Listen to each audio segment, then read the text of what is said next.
politics dives into how new technology is shaping the maritime strategic landscape. We are honored to have His Excellency Ito Naoki, Ambassador of Japan to Vietnam, as moderator of the session. Ambassador Ito Naoki, the floor is yours. Thank you very much. So first of all, let me extend my heartfelt gratitude and congratulations to DAV in organizing such a wonderful conference again this year. We have had two excellent panels this morning and this afternoon. So with the diverse and excellent panelists in this third session, I'm sure that this is going to be another informative as well as engaging panel of discussions. So on this panel, we have Dr. Hugues Caniel, Adjunct Assistant Professor, Royal Military College of Canada, but currently you are based in Singapore. Yes. And then we have Dr. Sha Yi-Jin, Assistant Professor, Department of International Business, Hainan University, Chinese Taipei. And the next panelist is Mr. Soham Agarwal, Associate Fellow, National Maritime Foundation, India. And then we have Dr. Salman Chun, Director, Center for Maritime Security, Korea Institute for Maritime Strategy. And one more panelist we have is special panelist who came all the way from Odessa, Ukraine. So Dr. Hanna Shelest, Director Security Studies and Global Outreach Program, Foreign Policy Council, Ukrainian Prison. So thank you all the panelists who participate at this session. So the title of this session is the uninterruption of maritime techno-politics. So the title of the session is not very easy to understand. The techno-politics, the word itself was very abnormal to me, unless and until I was given this assignment about 1 week ago. But I'm sure that with the help of each one of the panelists, our audience will be in a position to learn more about techno-politics and where are we in terms of maritime strategy, geopolitics, with the surge of new technology and so forth. So let me first ask Dr. Hugues Caniel to make presentations. Maybe Captain, you make introductory presentation to bring the audience into the world of tech politics. So the floor is yours, you have 10 minutes.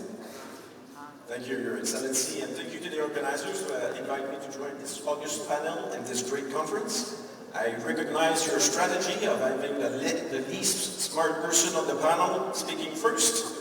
And speaking of which, for the organizers, I do have a PowerPoint, but I do not have a clicker. Nevertheless, I will carry on, and I do have to say the mandatory.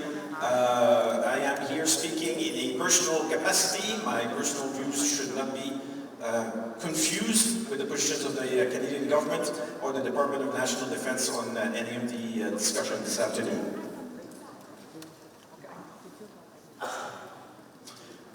That said, I do bring this discussion from a slightly different perspective than my fellow panelists. My talk today is academic, but shaped by my day-to-day professional practice, intertwining maritime security and defense diplomacy. I spend much of my time not only studying maritime technology or governance problems, but watching them being lived, misinterpreted, and sometimes poorly translated into real policy and operational choices. Next slide, please. So what I want to offer today is not a national perspective, but a practitioner's view on how these accelerating technological transformations at sea are generating a new kind of uncertainty, not merely strategic or legal uncertainty, but practical uncertainty. the kind that practitioners must manage and mitigate in real time.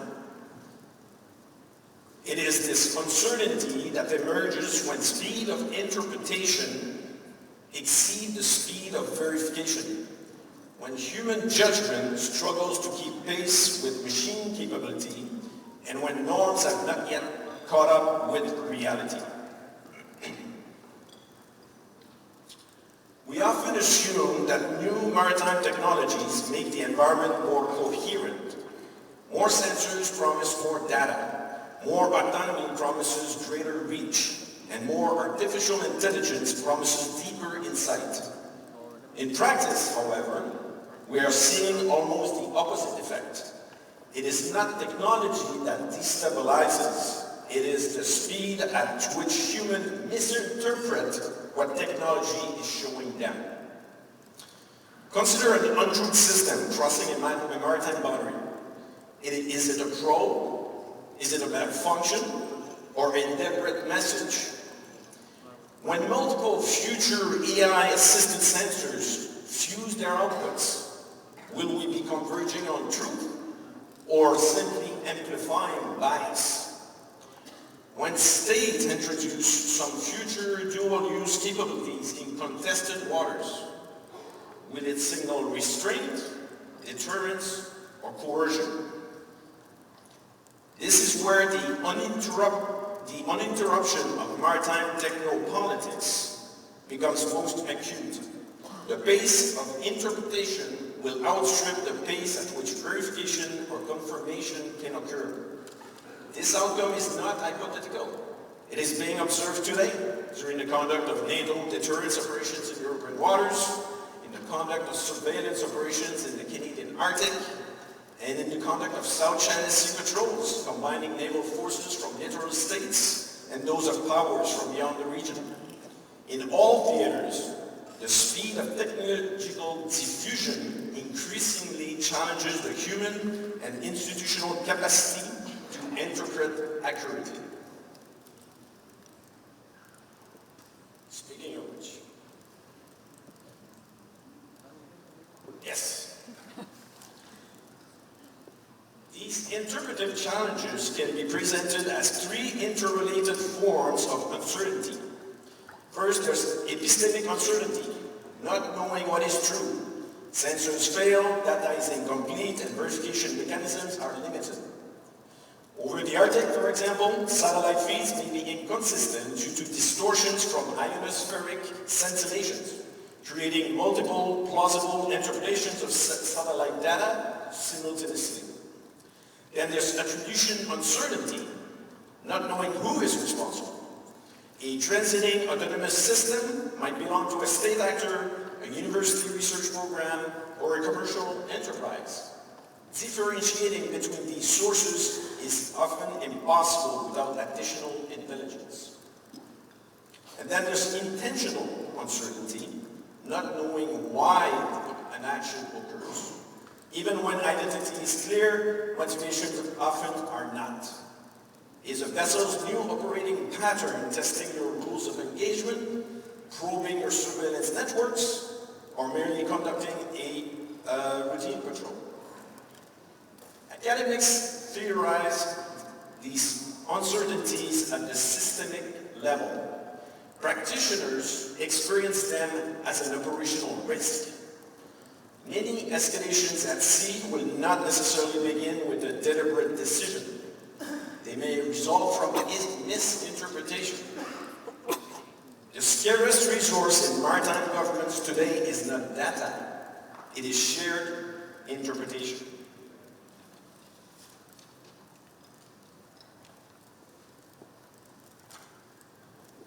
To illustrate, allow me to offer two comparative examples from beyond the South China Sea. First, there's the NATO operations in the North Atlantic area. NATO navies are now trying to integrate autonomous platforms and AI-driven sensors in the alliance's exercises and operations. The platforms themselves are highly capable, but the real challenge emerges when operators interpret their outputs in the context of multiple national doctrines, multiple communication protocols, and multiple decision-making hierarchies. NATO's solution has been to develop rigorous procedures for shared situational awareness, including standardized data formats, trust frameworks, and consultation mechanisms across its naval commands. These are not technological fixes, they are interpretive and procedural innovations designed to mitigate epistemic attribution and intentional uncertainty. As for the Canadian experience in the Arctic, environmental extremes exacerbate technological ambiguity. Sensors may misread the signature of large ice flows as actual vessels, satellite feeds may lag, autonomous platforms may behave unexpectedly under extreme conditions. Canadians and other partners of the Arctic Councils have learned to overlay multiple sensing methods, emphasize redundancy, and develop shared mental models of operational patterns. Again, the emphasis is not on producing more data or more machines, but on cultivating interpretive alignment.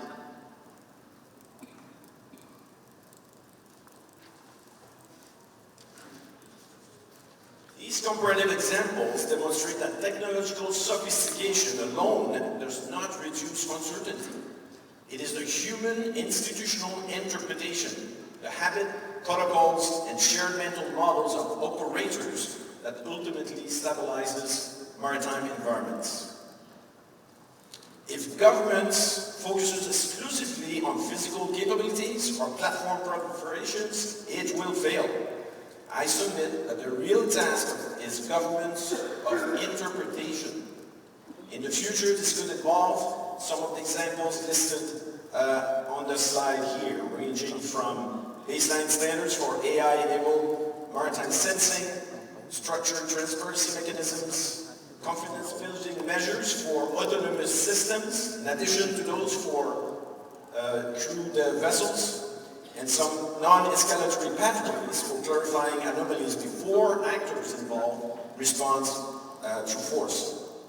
These measures shift governance focus from regulating the objects, the ships, the platforms, the sensors, to regulating the logic of interaction. It is not presence alone that deters. We have moved from deterrence by presence to deterrence by perception. I believe that states are unlikely to sleepwalk into conflict because machines become smarter. They are more likely to sleepwalk into conflict because humans misread what machines are telling them. This carries profound implications for policy and research. Practitioners can never eliminate uncertainty entirely, but they can shape it, manage it, and embed it within their procedural and interpretive frameworks. Which leads me to this question. How do we build a common interpretative architecture before the technologies outpace our capacity to understand? Being the least smart guy in the room, I do not have an answer, but I look forward to share and discuss with our fellow academics, diplomats, and practitioners during the next few days, as well as long into the future. Thank you.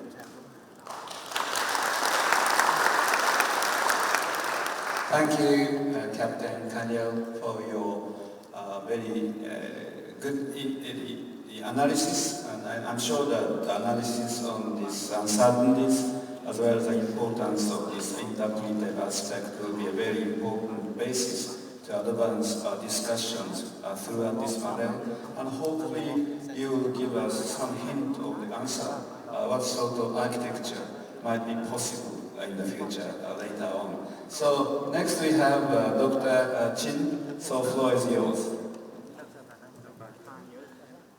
Hello, thank you. Good afternoon, everyone. I'm Dr. Jin Shi from National Taiwan University, Taiwan.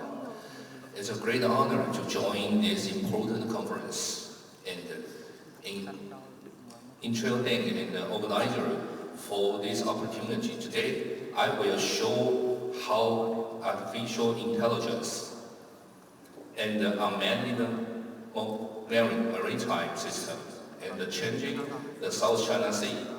The blue light, excuse me, my PowerPoint, thank you. Yeah. The blue light and the chart imaging show how technology and the law meet in the modern ocean governance. The South China Sea is one of the busiest sea areas in the world. About 80% of global trade moves through here. This picture reminds us that the sea is not only about the politicals, but also about the new technology and the cooperation.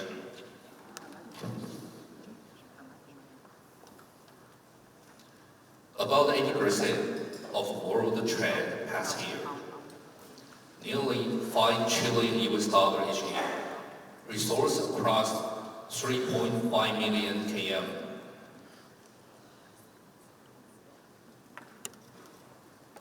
From early test to real use, AI and unmanned system move fast. From lab to open sea, so law must keep pace.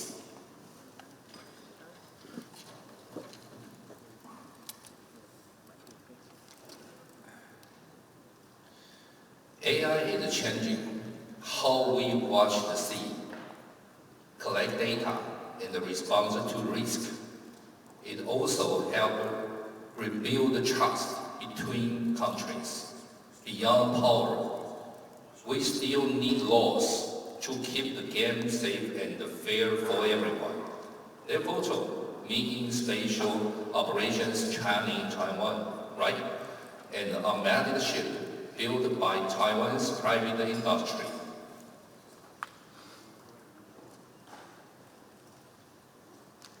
AI has many rules at sea.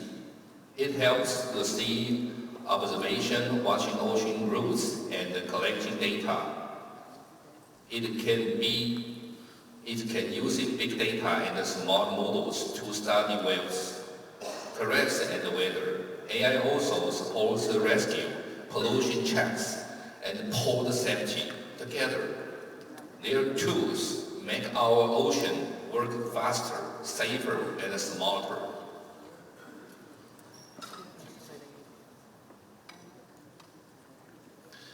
This slide shows two sides of technology. It can build peace and cause tension. On the left, cyber diplomacy means countries talk share data. On the right, we see both cooperation and the conflict. Sharing builds trust. We heeding creates fear. Communication is a key to peace. In the South China Sea, we need more dialogue, not more distance. UNCLOS already has clear rules for normal ships and naval vessels, but for unmanned ships and donors at sea, the rule on control, safety, and responsibility, and still not ready.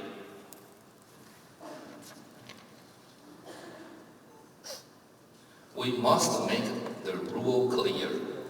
Who is responsible after and inside, and how to solve clients. In the middle images, you can see two key steps. The first one shows inside the responsibility. We will still have the gray areas on who should take the blame. The second on the shore monitoring system, which help connect the data and give fair advice for both sides. Step by step, trust monitoring and real cooperation. We close these legal gaps. This slide shows the three layers of law that guide the management system. First, national law. It covers rejection, safety, and control in the country.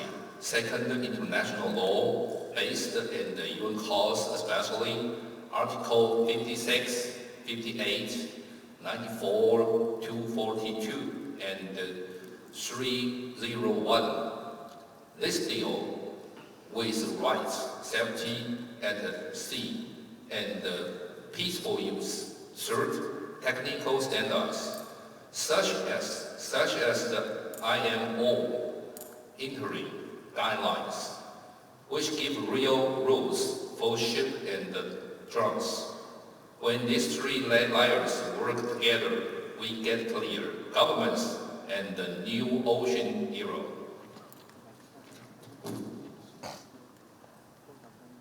A clear fence link monitoring, sharing, and responsibility. So discuss our fast, fair, and open. At the International Sustainability Forum, Local World Tower, Korea. Monitoring management, sharing, tension reduction, innovation, cooperation, simple, step, and steady the sea.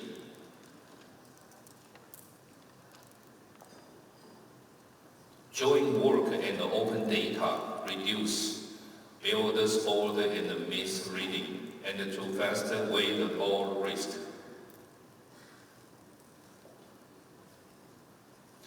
In the South China Sea, some countries are sharing monitoring data. Different views remind its safety and the transparency still grow. That is why many states and call for dialogues under the international law. The Taiwan Ocean Affairs Council has worked for many years to support the South China Sea and protect the ocean, and the world has seen these affairs. We hope to cooperate preemptively with all parties and build the sustainability ocean future together.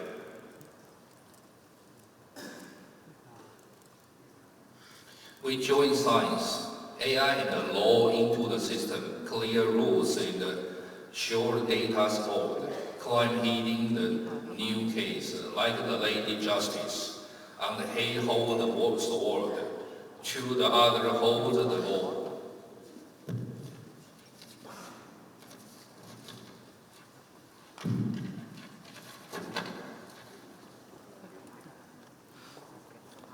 AI amended the system, change operation safety. Schism by the Dr. Joseph John, used by the US EPA, showed how science build models that the law can rely on.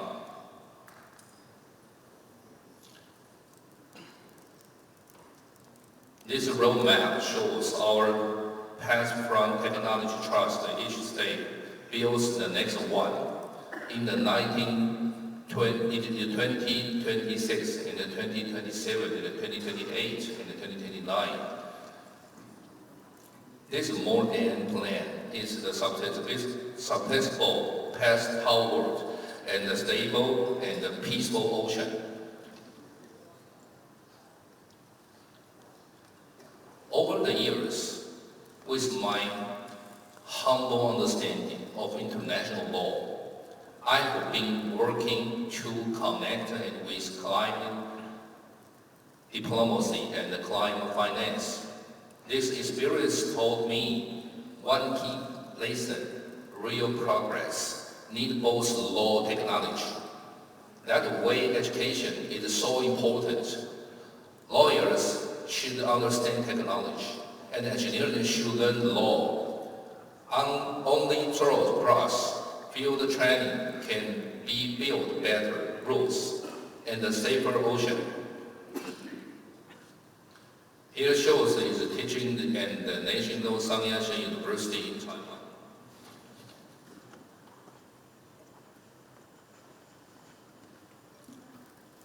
The South China Sea is our sure future. Let law, technology, and peace stay together. It shows the beautiful underwater world of the Lanyi Island, Taiwan. I warmly welcome all our international friends to find a chance to visit Taiwan. Thank you very much.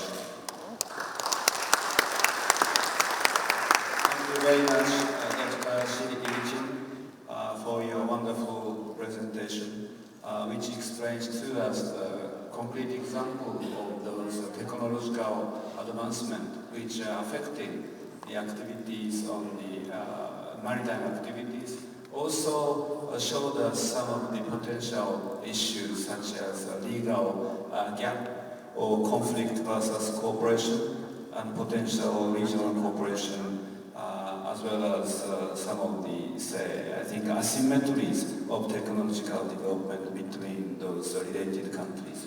So next, please Mr. Soham Agrawal. So you have a very expert knowledge on this submarine communication cable. Please.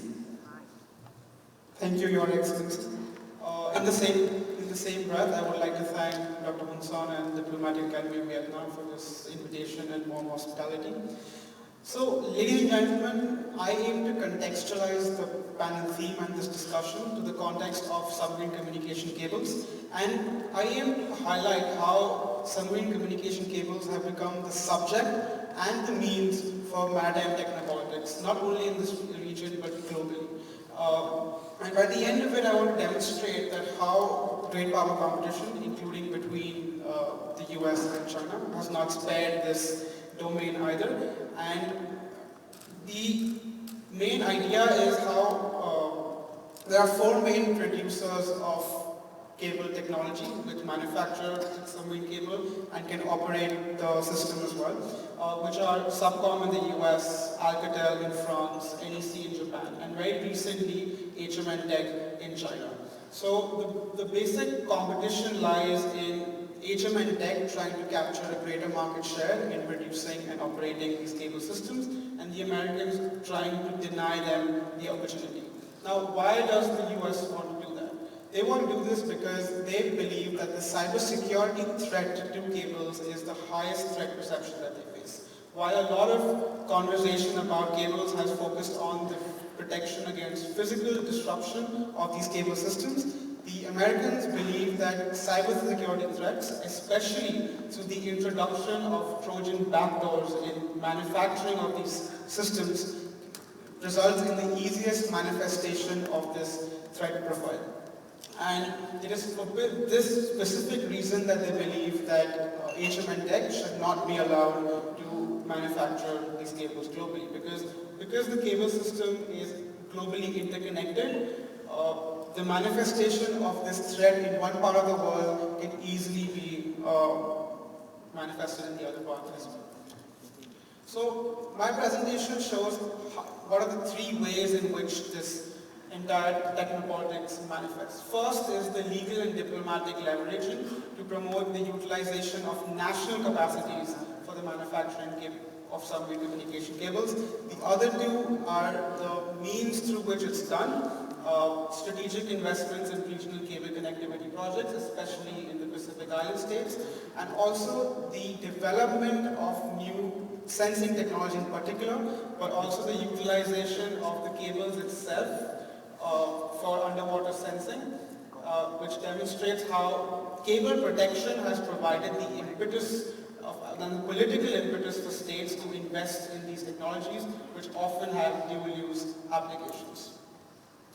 So the case of the CME-V6, I think is the most well-documented case of diplomatic leveraging, with the United States using the carrot and stick approach to ensure that HM Tech does not win the contract as the L1 bidder for manufacturing and laying the cable system. So they initially offered training grants and subsidies to the consortium members of CME-V6 to drop HM Tech, and when that didn't work, then they threatened to sanction HM Tech, which had separated from Huawei in this case, and then that would affect the participation of hyperscalers such as Meta and Google, which were one of the biggest capacity purchasers on the cable. So in that way, we see how the carrot and stick approach and the diplomatic leveraging by the United States played a role in determining who the supplier would be, which was hitherto a purely commercial decision by most consortium players. Also, so now while the previous action covered market access, this is how they want to control the capability to produce such technology. So very recently, the Undersea Cable Control Act was passed, and the entire aim of this act was to prevent foreign adversaries from acquiring the ability to construct, maintain, and operate undersea cable projects, and also demonstrates how they are considering, they being the United States, an export and transfer control mechanism for manufacturing of cables. They've also enacted national mechanisms wherein all foreign participation is reviewed. A state of emergency has been declared in the United States with respect to securing the supply chain for information technology products, and also the requirement of signing network security agreements, which details out which product is being utilized, what's the serial number, the batch number, who the provider is, and that's the kind of detail in which security clearances are required in the United States. Now, what about the regional measures? So, under the Quad Partnership for Cable Connectivity, the US has launched the Cables program. This program is being led by AP Telecom, which is a consultant firm, and their entire job is to identify and to tell regional partners, even though it says their job is for providing technical capacity and cooperation, a lot of it goes in identifying why trusted telecommunication networks is important and why HMN Tech would not necessarily be the most reliable partner in this respect. And we've seen recently, so Vietnam is really focusing on expanding the number of communication cables that connect to Vietnam, and AP Telecom has held conferences in Vietnam and leveraging Vietnamese diplomats as to why HMN Tech might not be the appropriate supplier for these products. Similar conferences have also been held in India. With respect to Australia as well, so the second prong of my presentation would say that strategic investments are being made. So Australia launched the Centre for Cable Connectivity and Resilience, and their primary role is to support Pacific partners in providing cable projects. And a lot of the times, these projects are interconnected to larger cable projects in the region. So by default, your supplier for the other project would be the supplier for the project in the Pacific as well. So moving outside just how supply chain geopolitics is working, I would also like to highlight how submarine communication cables is used as an impetus to develop technologies and dual-use technologies that do.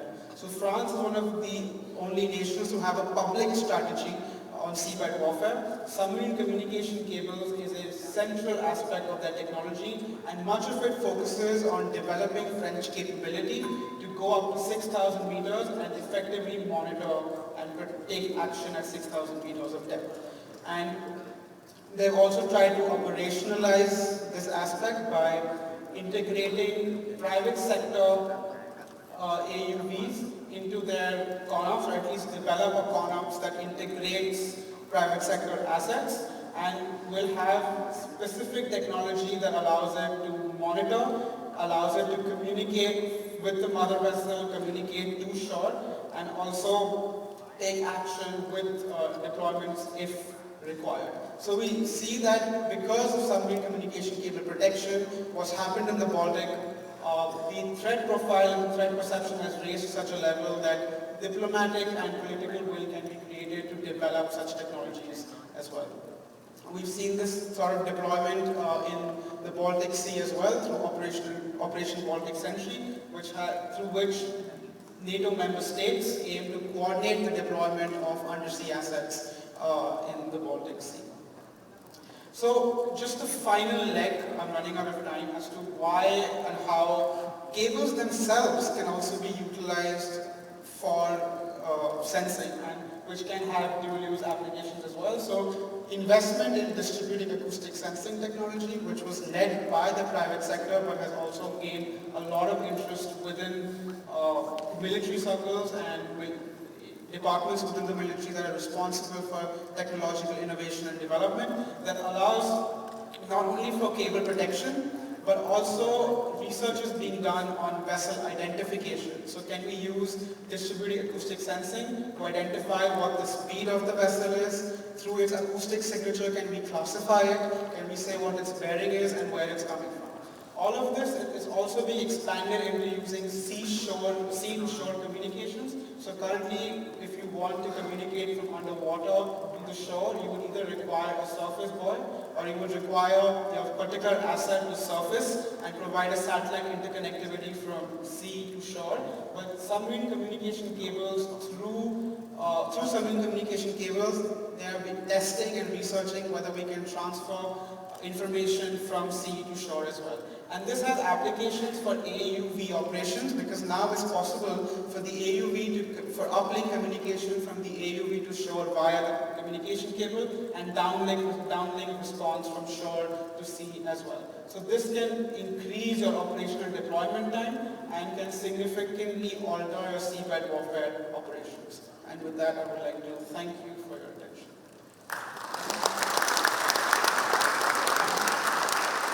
Thank you very much, Mr. Agrawal. In talking about the importance of submarine communication cables, we all are aware that this area is very, very important for the economic security. So you talked about the Vietnam's example, but I'm sure that ASEAN-wide this sea cable, undersea cable importance is going to be enhanced in terms of economic security. So in that sense, I thought that your presentation was very, very useful and informative. Thank you so much. Next speaker will be Dr. Sam Man-chun from Korea. Please. Before I begin, let me extend my heartfelt gratitude to the President of DAV for this wonderful opportunity to speak here. I actually submitted my paper just according to the deadline given to me, but I received some feedback from an organizing committee that I needed to add more about the clear and concrete exams just to my paper. So in this time, I just complement my paper that is already submitted to the committee with what I'm going to say right now. The view I'm going to with in this presentation is only my own. They do not represent the official position of my institution, nor do they reflect the policy of the government of the Republic of Korea. I believe we are all familiar with concepts such as geopolitics and geoeconomics, but the notion of tech politics or technopolitics has only recently emerged in academic discourse. So considering the time limit, I'd like to focus on the impact of technological development on the distribution and the dynamics of power in this strategically vital maritime region in the context of a security and military dimension, using some example where the cutting-edge technologies are employed. First, when we refer to advanced technology or cutting-edge technology, they mostly equipped with AI technology. AI-driven or AI-powered or AI-enabled technologies themselves do not have to be viewed as being benign or being maligned with bias. I mean, those technologies need to be viewed without prejudice. But the problem with the newly emerging technologies operated by AI is that they can be used for dual purpose in the area like South China Sea. They can blur the distinction between civilian and military applications. This blurred distinction can cause strategic instability, and it can erode trust, and it can generate legal ambiguity. Systems like AI can be designed for peaceful uses, such as research, resource management, and search and rescue, etc. But it can also be quickly repurposed for surveillance, intelligence gathering, or military operations, like tracking foreign vessels or blocking others. This dual use of the advanced system can make intent hard to verify and can fuel suspicion of neutral actor. Think about the various types of unmanned drones operating autonomously and independently at surface, in the water, in the air. As you know, international law, especially UNCLOS, is designed to address almost exclusively on platforms like warships, not unmanned drones, operated largely by the AI system. If we use autonomous drone just for peaceful purpose, it's not a problem in the context of international law. But if those AI-driven systems are employed in a malign way in security and defense context, it is destabilizing rather than stabilizing, especially in sensitive areas like EEGs or contested water, because there are no legal measure we can use for deterring and preventing those malign activities employing the advanced technologies. In this situation, where it is not easy to invoke the relevant law when one country deploys dual-use systems, the better way to respond is that the same mess in kind should be employed. However, as anticipated, this type of action-action cycle are sure to lead to arms race and to undermine trust and lead to make diplomatic or crisis management much harder.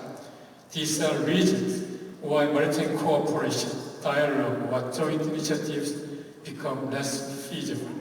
Second, another problem is with what you call the black box, which is the decision-making mechanism embedded in the AI system. In general, we understand that the use of AI technology can help limit escalation and stabilize situation early. But if the AI mistakenly identifies target to object, then it could result in serious diplomatic follow-up.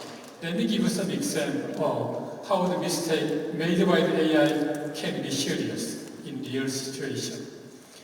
When we crack down on vessels engaged in illegal fishing, we are targeting the illegal fishing itself, not the crew on board. Therefore, to stop activity while observing the principle of proportionality, it is preferable to use non-lethal means such as a water cannon rather than conventional weapons. In seeking ways to disable a ship's exhaust funnel or its propulsion, water cannons should be aimed precise at the vessel's structure. Of course, achieving that level of accuracy requires using AI technology to ensure precise targeting. But as you know, decision-making process in the black box inside the advanced AI system can be hidden and complex. Thus, people outside the system might not know exactly why and how the AI decided to do something. In high-pressure environment or with imprecise data, AI could make mistakes, such as targeting humans by misidentifying them as part of the ship. Therefore, whenever AI systems are used in law enforcement settings, strong supervision, clear decision boundaries, and regular testing are necessary to prevent unintended harm and disaster. Last, the issue I want to address last is the artificial and accountability problem normally arises when the newly emerging advanced technology like AI is employed in coercion activities. Think about again the black box characteristics. When coercion activities using the AI violate international norms agreement, determining who is responsible becomes a major issue, especially since blame could fail of the system operator controlling the technology, the commander giving orders, or even the designers who create the AI itself. The complexity and the layered decision-making in such system make it difficult to precisely identify who should be held accountable if operation escalate or cause harm, especially when automated system act with limited human oversight. Now, What we have to do in order to solve this issue, I have brought in here. At the regional level, Southeast Asian nations should prioritize establishing multilateral maritime AI governance framework through ASEAN and similar forums like this conference. We can build competence through transparency measures and information sharing protocols. This could include creating regional code of conduct for AI-enabled maritime operations, establishing notification mechanisms for autonomous system deployment in contested water, and developing joint instant investigation procedure to reduce misunderstanding and prevent escalation. At the international level, existing institutions such as the International Maritime Organization and UNCLOS process must be strengthened and adapted to address AI-specific challenges through comprehensive regulatory frameworks. In fact, there are more ideas about today's topic, but I need to stop here due to the time limit. Thank you so much for your attention.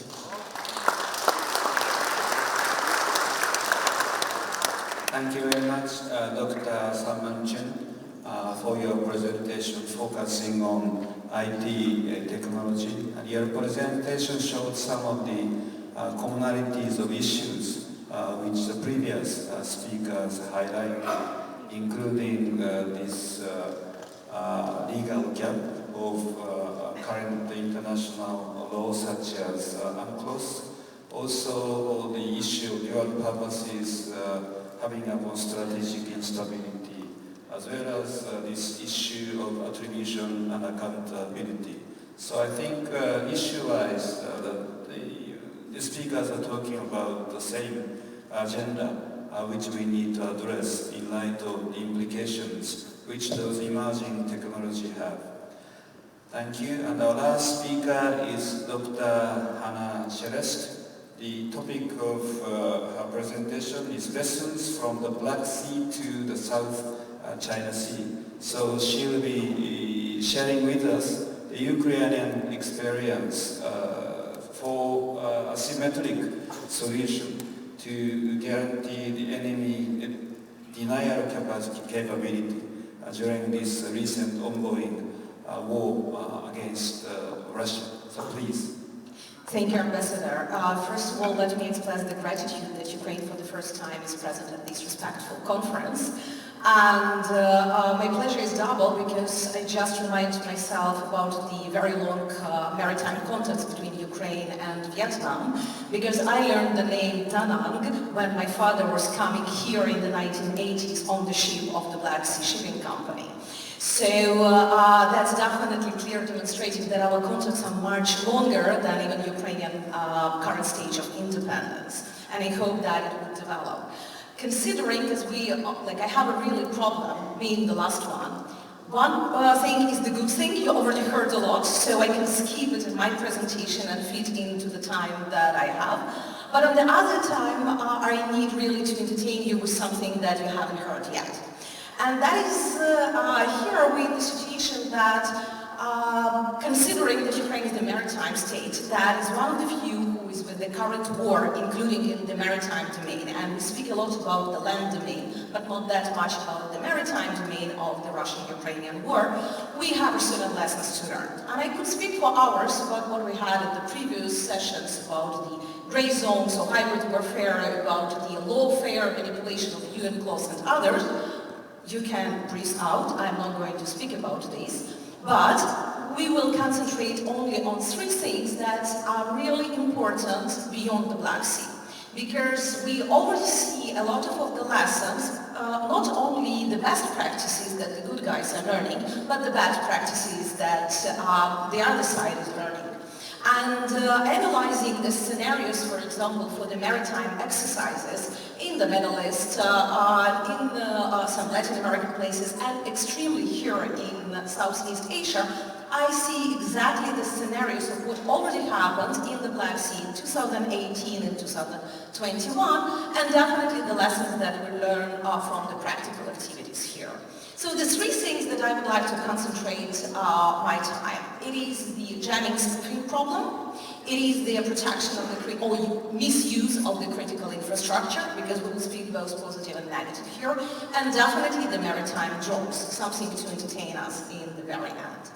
So jamming and spoofing is definitely not a new problem if you think about it. We use it for decades, depending how the electronic warfare are being developed. The problem is that when we are speaking about the territories or areas with the intense civilian navigation, and especially when we are speaking about the crisis situation but not the open war situation, usually we are not closing these territories for the navigation.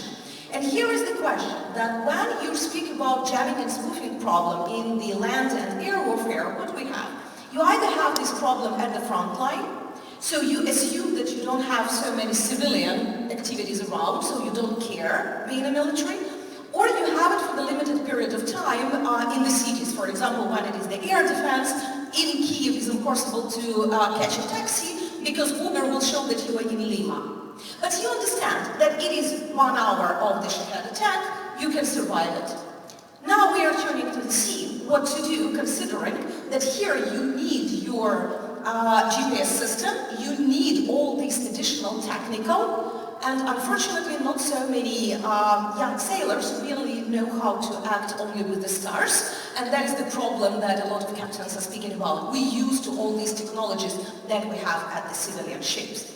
And here, for example, when we speak with the operators of the air drones, they already learned how to work in the conditions of the intense electronic warfare. They work without GNSS, Global Navigation Satellite System. They just compare the actual maps with the visuals, what they have in the optics of their cameras. It is not that easy when you speak about the maritime domain, because terrain is different. You don't have so many objects where to concentrate your attention or identify where you are. But the second thing is that commercial ships will not act like this. So if you look to the many of the actual photos of, for example, open the marine traffic, and sometimes look where the ships are positioning, because we're using jamming and spoofing for several reasons. Reason number one is intimidation. Reason number two is disruption of the activities. Reason number three is protection of your own ships. So, for example, a lot of the Russian military ships, Navy ships, would show that they are not in Crimea but in Moscow airport. You understand that it is a little bit far, but that is okay for the ship. Partially we don't care, they just don't want it to be attacked, but how many other ships are around and how it influences them and how it can influence the safety of navigation, about which we talked about. And here is definitely the question is what other methods we can have. Because very often, and here we are coming to the second issue, it is the protection of the civilian infrastructure. First of all, we are speaking definitely about the ports, the seaports, and all our countries, we depend on the sea trade. We depend on our port activities even during the war. You need the ships coming and going. But as the practice demonstrated, ports, despite all the UN clause, forget about this gentleman agreement, it is the first line of attack. Because you always can say that the port is used for something, doesn't matter what is reality on the ground. You are attacking it, how you can protect it. Can you put the proper air defense to the port? Sometimes no, and that is the challenge for the tactical and technological solutions that we may need for the ports. Because as soon as you are stationing a proper air defense system, you are becoming the legitimate target. How can you protect from the maritime drones? De facto, the whole coastal defense being built on the artillery. Artillery is not effective, coastal artillery, against the maritime drones. And now what we see is more and more attacks by the maritime drones, especially the kamikaze drones, against the port infrastructure. We had it in Odessa, we had it in Izmail, to speak about Ukraine, and you had it intensively in different ports of occupied Crimea, or even that far as Novorossiysk. So with this, it is the question, what technological decisions we can bring if electronic warfare is not a solution, and if the classical coastal defense is not a solution over there. But here is another issue is, we just spoke about the cables, but we have it more and more that cables and the pipelines are used The same as the oil drilling platforms as the places to set all the equipment for surveillance, monitoring, for the spy activities and for the destruction activities. So here is the question, is our civilian infrastructure that is used for the military purposes, and you already see it in Baltics, you see it in the Black Sea, you see it in the Nordic, it is really a widespreading method of the warfare, I would say, because understanding that you're using it not for the industrial espionage, but you're using it for the military purposes. But can we target the pipeline? Can we target the cable? How it influences the third nations? And in the last 3 minutes that I have, let's speak about the maritime drones. One of the first questions that we are definitely asking, are they a game changer? What are they changing? Ukraine lost 75% of our navy after occupation of Crimea in 2014.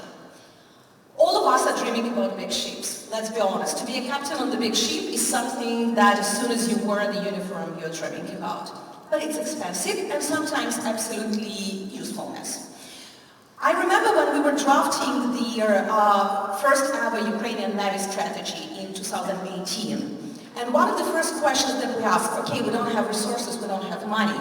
Should we speak about the platforms or about capabilities? At that time, many people said that, okay, maritime drones maybe for reconnaissance a little bit and for mining the mining activities. That's maximum what they could see when they spoke about the maritime drones. 5 years later, what the maritime drones are doing, you would say, on the ground, on the sea, let's say. So de facto, the current maritime drones, and we're speaking about at least 10 different modifications, and it's developing constantly. The biggest are 7 meters length, so I assume it is 2/3 of this podium. It's already not classical. They can be as a torpedo, a smaller spot. There are developments of the underwater drones, not that much, but the main functions, we started from the surveillance and reconnaissance. We started for their activities as the kamikaze drones, so we are targeting ships, we are targeting ports, we are targeting other objects that are more or less stable. But we are also starting to use them with the machine guns and as the air defense elements. In December 2024, the Magura drone already intercepted helicopters and even the jet. So it is absolutely different capability that drones are using. But now we're starting using them, the Barracuda drones, for the evacuation. Something that we were not thinking about previously. So you already have the empty hole inside where you can put the wounded soldiers, for example, and evacuate them to the shore. And with what I will finish, just with a few seconds, because I'm not going to answer your all the questions. I would like to raise more questions, and we are speaking about the future. The challenges that we need to think about when we speak, especially about the maritime drones. So first of all, it is definitely the problem of connectivity. It's not only electronic warfare, but in general, how to have stable signals, especially when you're making the longer distance, and now we have them up to 800 kilometers operation range. Stability, because of the waves. That's again speaking about the conditions in which we are operating. As for now, we have them available up to level 3 of the waves, not that much, let's be honest. Then it is the stability for the operations. If you're using machine gun, you would like it to be stable. Yeah, you don't want it to be empty. Then it is definitely the bigger size, the easier interception. Where we go? To the smaller size, less capacity, maybe less distance, less warhead, but less possibility for the attack. Or we are going with a bigger size, longer range, but easier to identify with the current things. And the last but not the least, are we ready for the drones-to-drones warfare? When we speak about land, we already have it, and it is a huge challenge.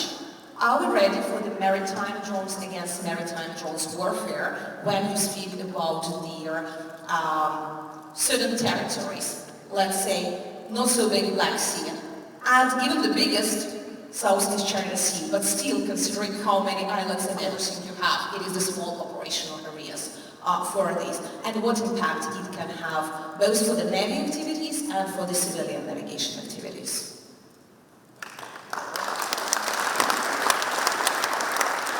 Thank you very much for sharing your experiences in the recent war vis-à-vis Russia.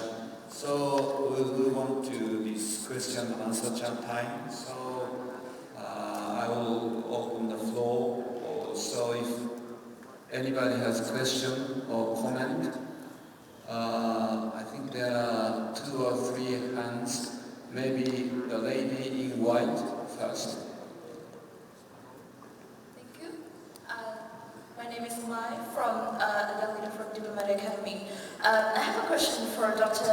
Hanashale with regard to Russia. I recently read a publication from a think tank that really attracted my curiosity over what is called the shadow fleet of Russia in the Black Sea.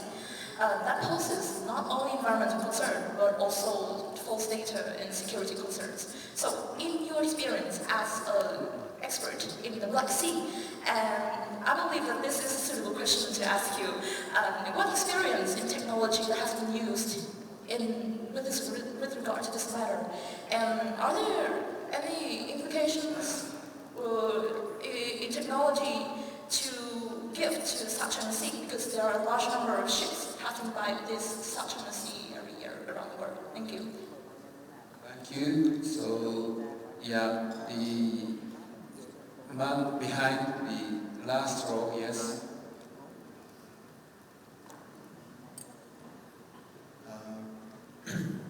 I'm very thankful to have a chance to be in here, and I would like to ask Mr. Kanios about your concern about uncertainty as machine learning develop days by day, especially in the modern times. For me, I feel like the whole process of your explanation, I do understand, and I think it is like using machines against machines, which means like habits cure habits. So I would like to know that like the AI is from the human. Is from human, which it learns all the habits of humans and also like the point and the goal of the human who developed it. So is it possible to end the Tom and Jerry game by instead of trying to solve or develop a machine that can tackles all the problems by just find the person behind it, and also we use flexible approaches like policies or actions so that like that person and you work together and then like come up with more peaceful ways to solve the problem rather than having to deal with uncertainties days by days. And that's my questions. Thank you very much. Thank you. Any more questions?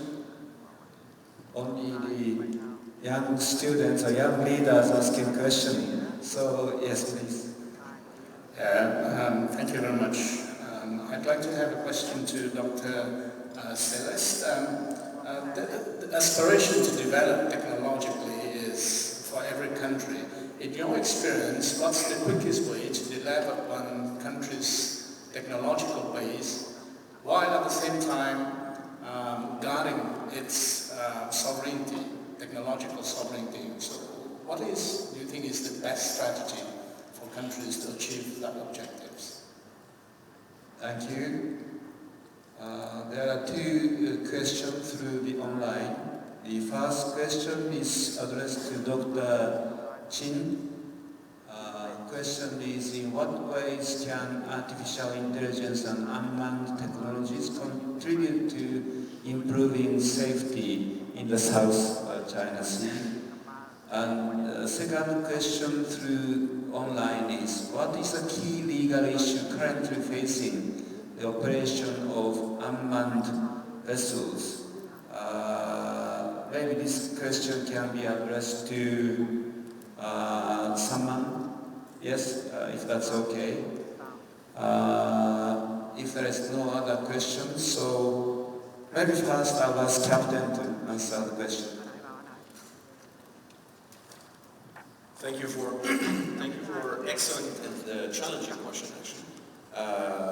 As we indeed confront uncertainty in several levels, one of the issues with integrating artificial intelligence into our military operation is that it can very easily, or it will assist the various phases of military operation, but ultimately this leads to the use of force or not. So, as you know, a long-standing tradition, for lack of a better term, is to try to get into the enemy's Udalu. Udalu, basically observe, orient, decide, and act.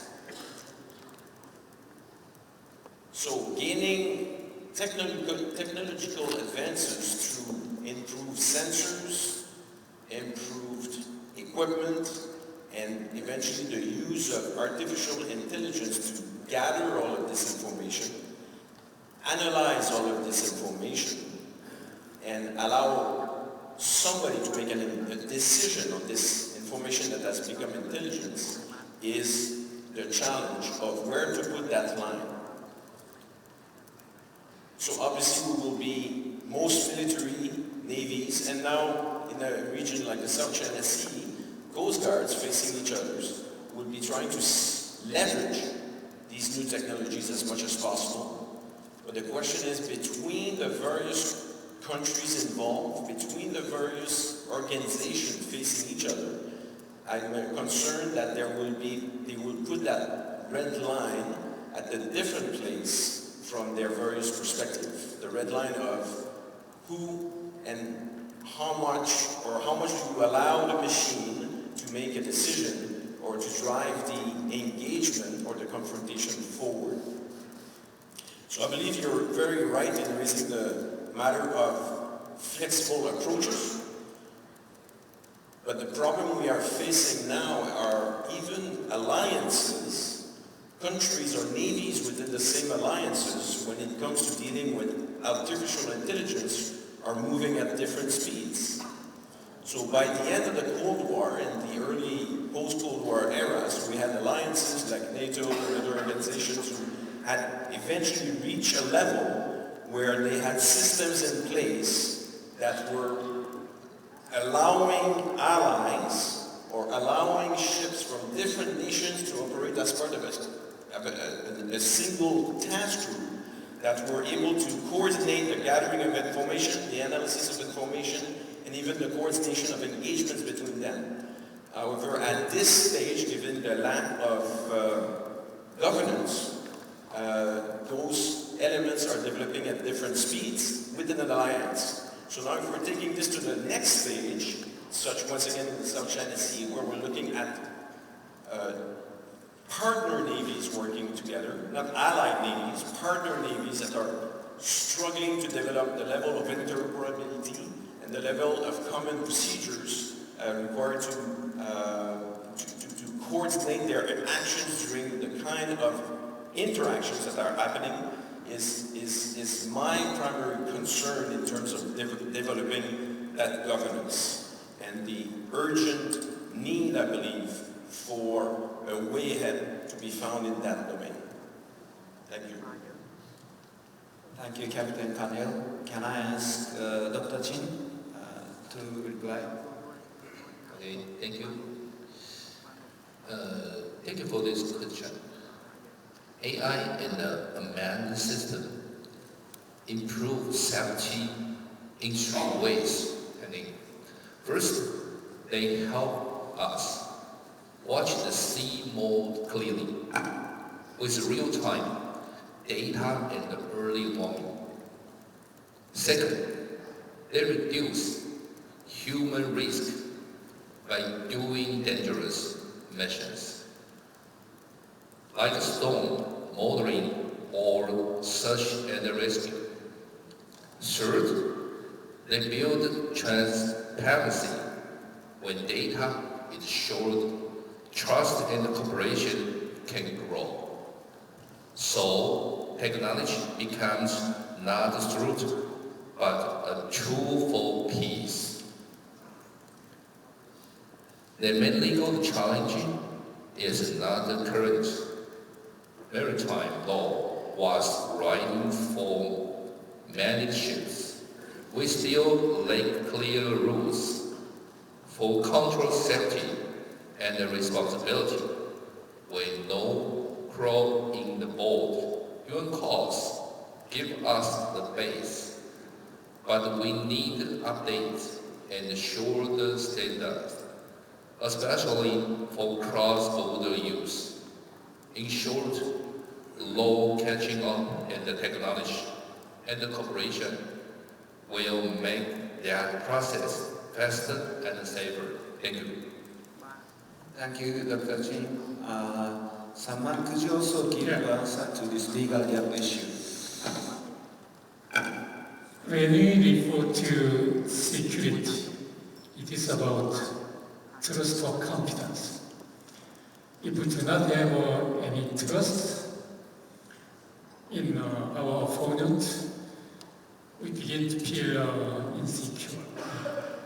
There is no secret anyway. So, like my Canadian friend said, the presence is not a big issue, but the perception is a big issue.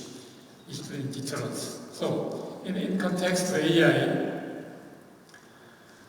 we don't know except the intention they use the technology like AI.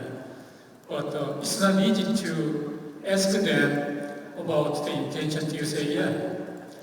If the opponent or counterpart or the other rival try to use AI, then in terms of confidence of the trust, it's not easy to build trust in order to feel secure.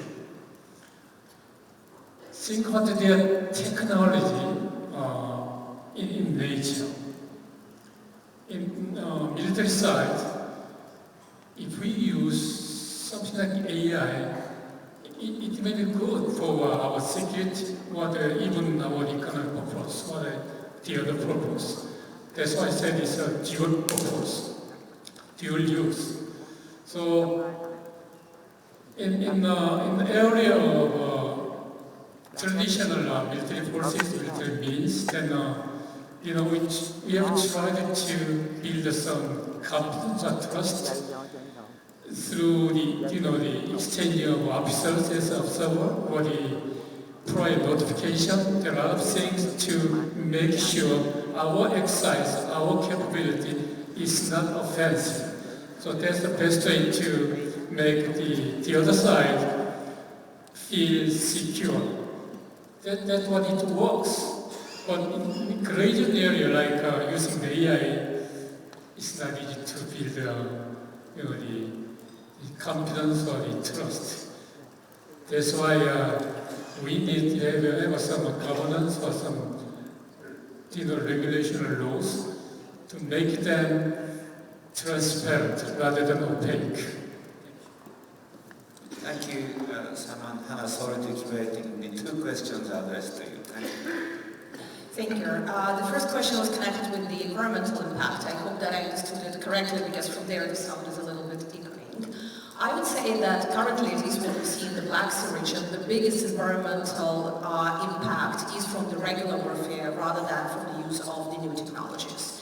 So first of all, it is very classical mines, sea mines, that in 2022 was thrown by the Russian Federation to the Black Sea without any control, and 3 years after each storm, they are just coming to the shore and explode. And considering the geography, it is impossible just to catch them. I can't imagine how many years we need, considering that we are still catching some of the mines from the Second World War. It is just the strength, it is just the territory, it's impossible to fully do it like it was done in 1982 in the Suez, for example. Here, it is narrow, you're just sweeping it, we don't have this privilege. So that is the huge issue, because it's influenced, first of all, dolphins and the ships, and we had one of the biggest amount of the killed dolphins because of these mines in the sea as they are exploding during each storm. The second problem was also very conventional, and again a very old tactics that you would go even before the Second World War. It's when 2 years ago Russia blown up the hydroelectric station and the dam in Kakhovka. So try to imagine that all this fresh water not only flooded many of the villages, but it just went to the sea. And at least for the months, the all coastal waters were not salted waters, but fresh waters. Immediately, you can imagine the impact on the biodiversity, on the of all the fish and everything what's been happening here. So it's not the new technologies; it is all the tactics and the old weapons that can influence it. Because most of the new technologies, as they are smaller, they don't have so many of the harmful elements inside of them compared to the big ships, for example, or the old types of the weapons. And that can change, definitely, that's something we should be aware of, but as for now, it's not the primary.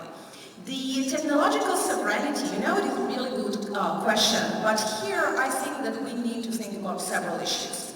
Issue number one, that when you speak about drones especially, their cycle of development and improvement is so quick that very often when somebody even got your technology, you're probably already several cycles ahead of it. So the technology is becoming outdated that quickly that you cannot say when we are speaking about the Patriot system, for example, or the tank, you don't have the same quick development. Here, the first time we used maritime drone was September 2022. Where we are now.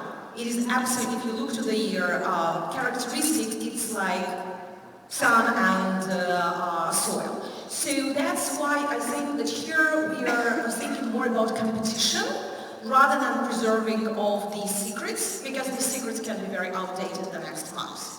The second issue is more about with whom you would like to share these capabilities, and even in terms of competition or something, to whom to give these capabilities. I think that here we are going the same way as with any other type of the equipment. We're thinking first of all about who are your allies, who are your strategic partners, and for example now Ukraine is developing the character parameters, whom we name which category of the strategic partners. And one of the reasons we would like to understand with whom we can share our new technologies and innovations, and with whom we can trade in arms. Not just for the purely commercial activities. I believe that with the maritime drones, the same with any other type of the military, we would think about these in terms of political issues rather than just a technical issue. The only thing is that to develop maritime drone is much easier than to develop tank or something. So I can imagine that in 10 years we would have not 5 countries who are capable to produce it, but it would become something closer to the proper machine gun, that you have so many countries around the world being capable of doing it. The question would be quality as usually, but that's another question, and that's again as with any type of the competition, quality is what we are choosing. Thank you, Anna. So if there's anybody who has a question before concluding this session, yes, there are 2 hands, the Spanish ambassador.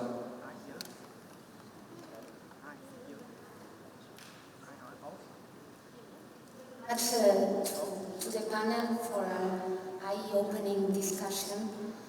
I would like very briefly to go back to what has already been mentioned, the shadow fleet of Russia, which I think is just not only in the Black Sea, and it poses threats to the environment and to safety of navigation, among other issues.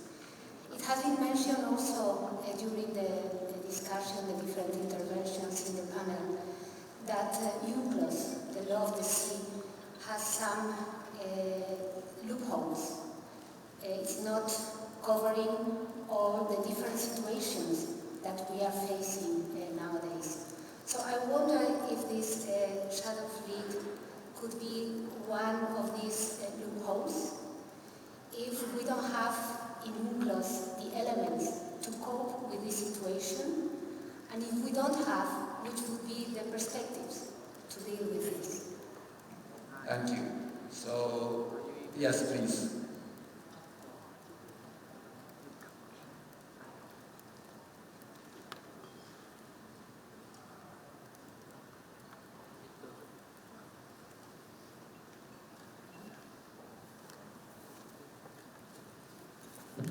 So hello everyone, my name is Lin from the Young Leadership Program, and I have one question for Dr. Sheng Yi from the Taiwan. You have mentioned that lawyers should understand the technologies and engineers should learn the law. So my question is, how can the lawyers and engineers can cooperate to share their knowledge and build a clear understanding of technology-related political issues? Thank you. Thank you. Thank you, Master. My question direct to Captain Kanul. Can you elaborate a little bit about the point that you make about deterrent by perception?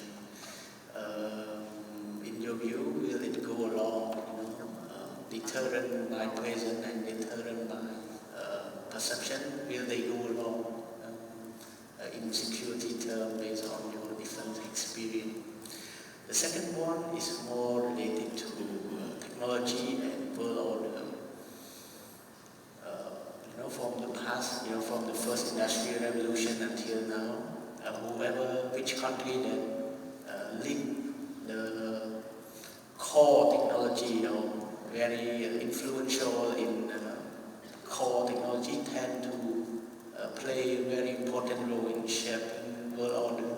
The British during the first industrial revolution, the American during the second and third industrial revolution. Now there are races for the AI technology. So to the captain also, do you think that the current international instruments are enough to manage this kind of fast, rapid changes in technology, especially technological race, how to ensure that there is a responsible use of this kind of technology that can be enjoyed by international public good? Thank you. Thank you very much. Two questions, sorry, please. Thank you. I have two questions. The first question, I'm a senior fellow from the ICS Social Asia Institute in Singapore. My first question goes to Mr. Agawan. You have mentioned subsea cable systems and its role in maritime disputes. My question is that I understand that India also has an extensive network of subsea cables. What are India's measures to protect the security of your subsea cable networks? What the lessons you can offer to countries like Vietnam, which is also consider subsea cable security a serious concern? My second questions go to Dr. Hanna. I think you raised a very valid question. In the event of a conflict, for example, oil and gas platform, for example, legitimate target for attacks by the enemy, by the rival country. So I would like to seek your, insights about the case of Ukraine. In the conflict with Russia, your similar infrastructure subject to Russian attacks, and in that case, what have you done to mitigate the risk or to protect the security of your oil and gas infrastructure? Thank you. Thank you. So there are two questions that are coming from the online audience. The first question is the trend that states frame technological issue as a matter of national security is rising recently. Many of those, like undersea cables, require shared governance and cooperation. Is there a risk that this trend hinders international law or other cooperation mechanisms? Maybe this question should be addressed to Soham. And last question through the screen is to Dr. Sammanchun. You said data-driven artificial intelligence is actively shaping maritime surveillance. With the popularity of open source or commercial tracking systems using AI being integrated into national decision-making process, will there be a risk associated with the data-driven AI? So, then I think two questions are addressed to Captain, and Dr. Jim, one question. Soham, I think two questions. Soham, one question, or two questions, sorry. And Hannah, two questions. Okay, so starting from Captain, please. Starting with the captain. Well, two excellent questions from my Cambodian colleague. Once again, my presentation was in relation to the future of technology and the input of AI and such things. Right? So when I'm talking about deterrence by perception, especially in the framework or in the region of the South China Sea, indeed, I think we are there. When you're talking about the presence being exercised by non-official actors. So you have presence being exercised by navies. It's a very straightforward demonstration of deterrence.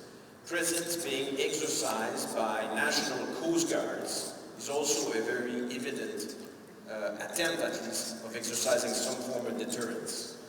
Deterrence being exercised by the presence of non-state affiliated actors or by fleets that are non-governmental, such as people's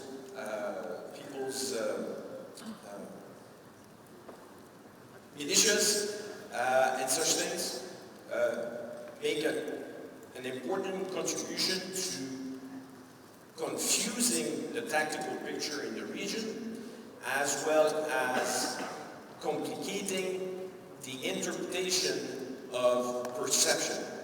And then if you bring in artificial intelligence into this mix, if you are turning the interpretation of such display of presence by hard to attribute authorities or such things, is where you can end up with one side of the actors being deterred or finding their hands tied by differing perceptions or by an inability to make a determination about the intentions of those actors.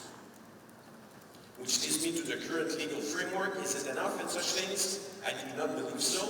I believe that all participants or all actors in particular regions, all actors involved where there's a contested waters, all participants in confrontation short of a demonstration of violence cannot rely on the current legal framework as is, especially if once again we bring artificial intelligence into the assessment of the intelligence available, the assessment of the information being observed, and the assessment of those less than clear authorities that are trying to determine or that are trying to exercise deterrence through less classical means, such as this concept of deterrence by perception. Thank you. Dr. Chin, please. Thank you. Just a report, I say. I repeat. First, national law. It covers registration, safety, and control in each country. Second, international law based your cause, especially Article 56, 58, 94, 242, and 301. This deal with the right, safety of the sea, and the peaceful use. Third, technical standards such as the IMO interim guidelines, which give real rules for ship and drums. When these three layers work together, we get clear governance for the new ocean era. It reminds us that every discussion about the South China Sea today is not only about policy, but also about how technology and the law can move forward together. From my view, the key is to keep communication open and build, understanding step by step. We may have different opinions, but we share the same goal, the safer and more stable ocean, and a more stable ocean for everyone. Thank you. Thank you, Dr. Jin. So, Sohan, please. Thank you for the questions. So the first one with respect to how is India protecting its cables and what lessons can be learned. I think there are the two R's, I would say. First is redundancy and the second is repair capability.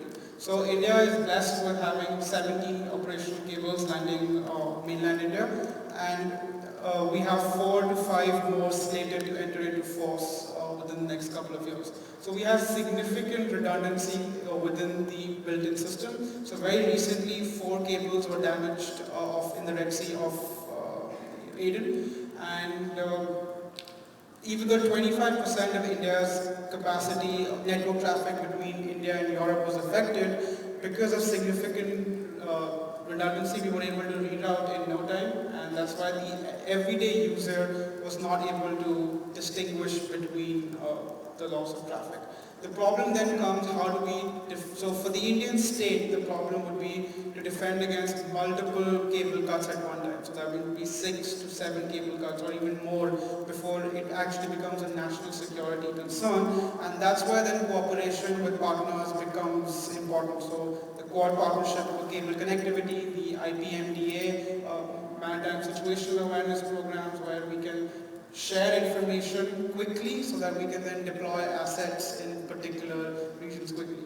The second would be repair. Under repair is acquiring national capacity and capability for swift repair. So irrespective of what your cause of damage is, your turnaround time is shorter, and therefore the cost inflicted upon your economy is much shorter. So therefore the political costs, the economic costs are low, and therefore the benefit that your potential adversary would acquire from such an activity is also low. So currently India was reliant extensively on foreign cable repair ship providers or cable repair service providers, but now India is investing in its own cable repair ship that we can station in India.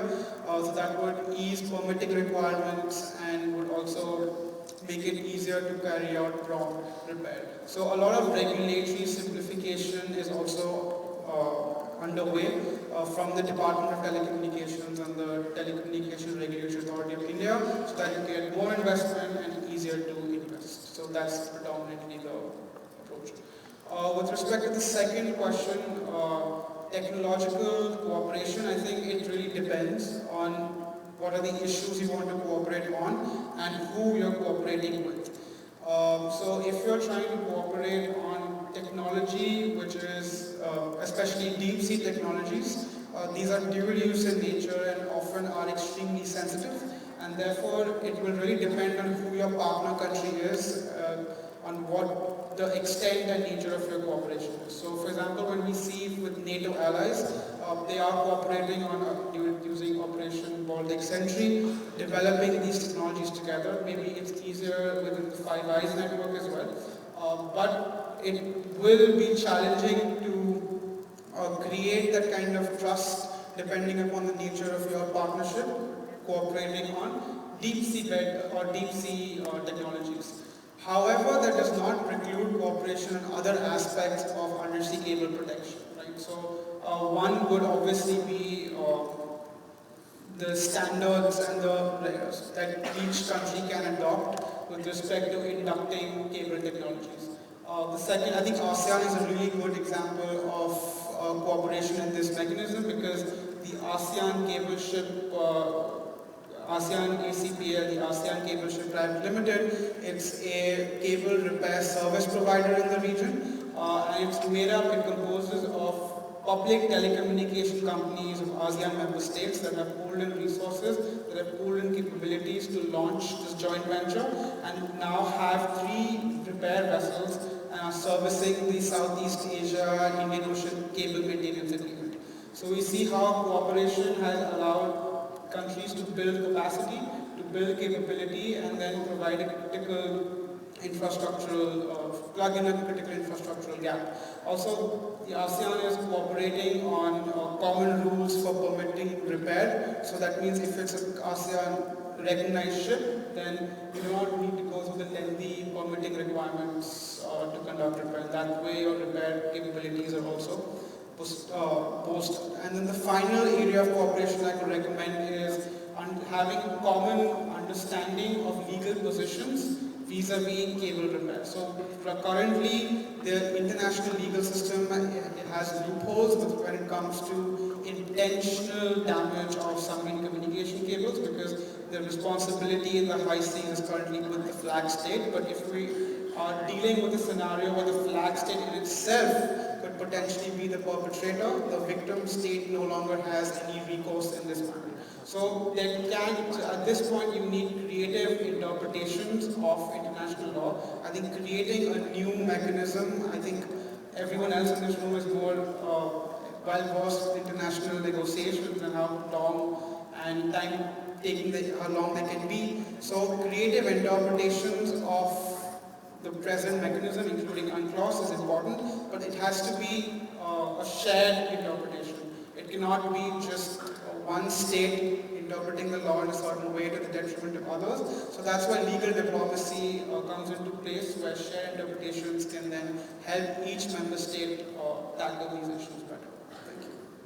Thank you. Dr. Chen, to the question through the screen, please.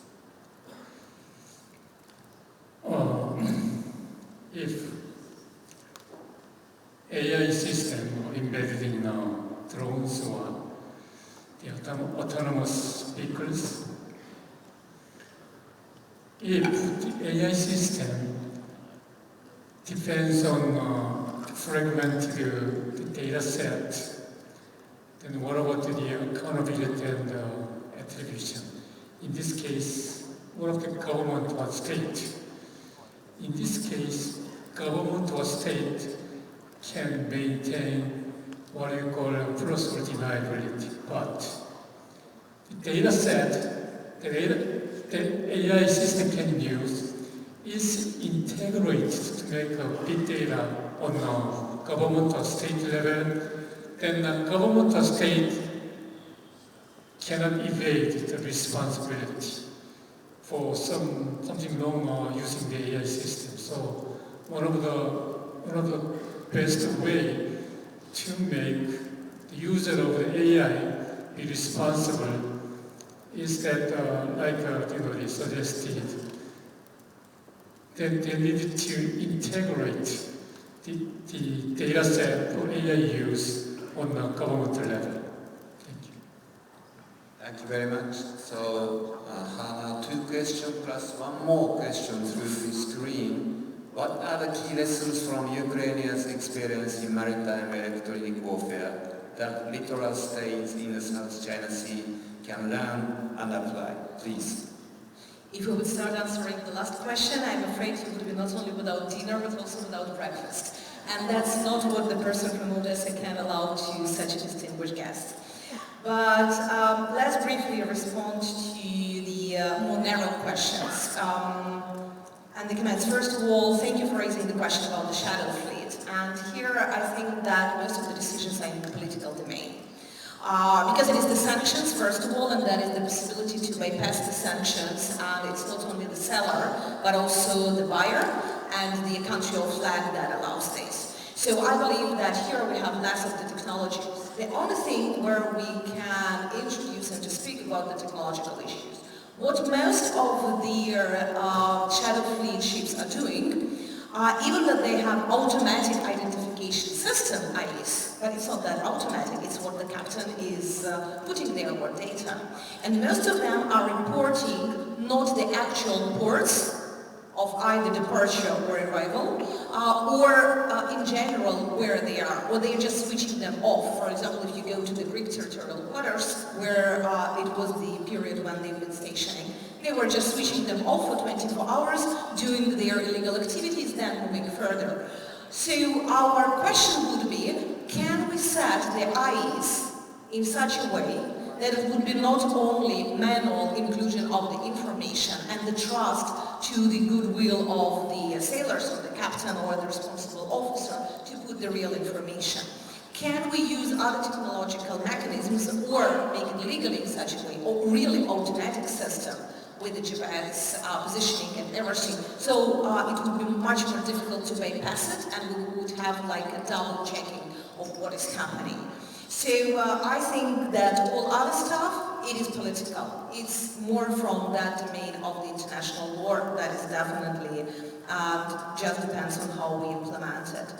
Oil and gas platforms. For Ukraine, Russia occupied our gas platforms in the Black Sea back in 2014, because most of them being closer to the Black Sea, to the Crimea coast, and they moved them, so de facto we don't have experience now in the full-fledged war of their protection. Unfortunately, in 2014 we were not allowed to fight for them. Yep, so that was the stealing. It is, according to the international court decision, approximately 5 billion losses that now Russia needs to compensate to Naftogaz, the state oil and gas company. But the issue is that we don't have physical experience of protecting them. The experience that we have is targeting them. So this, yes, we only had numerous operations. One of the reasons was not just not to allow to use them for the actual original purpose of drilling the illegally the gas, but also because all of these platforms became their towers for the communication and for the surveillance. Especially after Ukraine sank the Moscow ship, or the flagship of the Black Sea Fleet in 2022, Russians needed a certain positioning for gathering the information and to delivering it. So that is when the platforms became very useful, and that's why we needed to conduct numerous operations just to prevent them from these hostile activities. That's why here I think that to mitigate, actually we don't have anything. I mean, you just consider them as any other object with the same air defense principles, with the same legal implications, because it's first of all just a tower, yeah, with their metal and with all that equipment, with personal or without the personal. So you cannot invent something absolutely different from any other type of the platforms over there.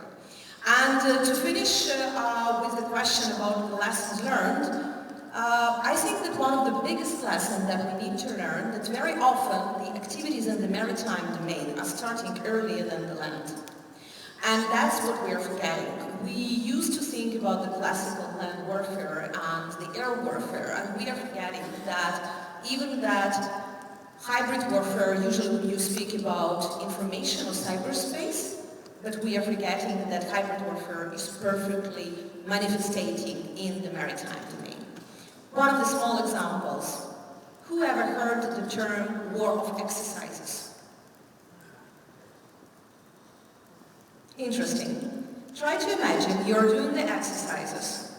You're announcing that this area is closed for 2 days, 3 days. And then your counterpart is announcing also their exercises, but with the overlapping territories. One of them, is it legal or illegal? Can you go to the Hamburg Tribunal or not? But it is the provocation and the risks that are coming over there. Or, in the UN clause, we have a phrase that in case you have the exercises, you need to close a certain area and to notify with a notice that it is closed. I don't remember the exact formulation, but the idea is to the reasonable timing and space. But what does mean reasonable? So, for example, in 2021, we had when Russia announced 25% of the Black Sea being closed for exercises. The next day, they announced all the coast of the northern Black Sea closed for 6 months. Can you imagine Navy exercises for 6 months And if you look to the map, I have wonderful pictures of these, like in red clothes, so it's very visual. You are closing all the recommended routes for the civilian ships. So de facto you're disturbing and you're starting the blockade without actual blockade of the ports. And that is a very simple, it's cheap, you don't need anything to do this. You're already disturbing the economy, you're already making the provocations, and you don't need even these incidents with the ships that are crossing the territories. We also had it back in 2018. So I think that what the Black Sea really demonstrated, it's all this hybrid, the edge between the legal and illegal, and how we need really to improve the UN clause in those articles that are very, with a big ambiguity over there, and to see how their incidents can be used for the provocations, because that is yet one. When the Kerch Strait was closed, because it was pretended that one of the ships had a collision. Nothing like this happened, but you are closing the whole strait. Now imagine Malacca, now imagine Magellan Strait, now imagine Suez, now imagine Bosphorus. Should I continue the geography lessons? You can imagine all these places. You need one ship to close the whole navigation and to provoke the uncertainty in those areas. Thank you, Hannah. Excellent answer. So with that answer, let me conclude this excellent panel on tech politics. So let our hands together to give applause to all the panelists. Thank you very much.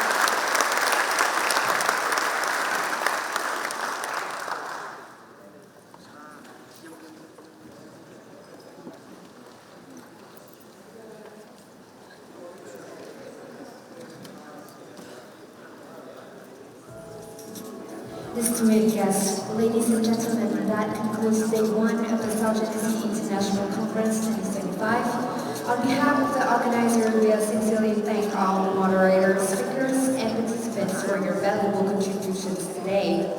A few reminders before we end of the day. First, don't miss our live commentary available online later this evening. The live commentary is hosted by Mr. Wu Hadam, an expert from Diplomatic Academy of Vietnam. Secondly, please check with the reception desk if you need any assistance with the logistics and dinner information. And we will look forward to welcoming you back tomorrow at 9 a.m. when we will continue with the theme Quest for Unity. And you might have a pleasant evening.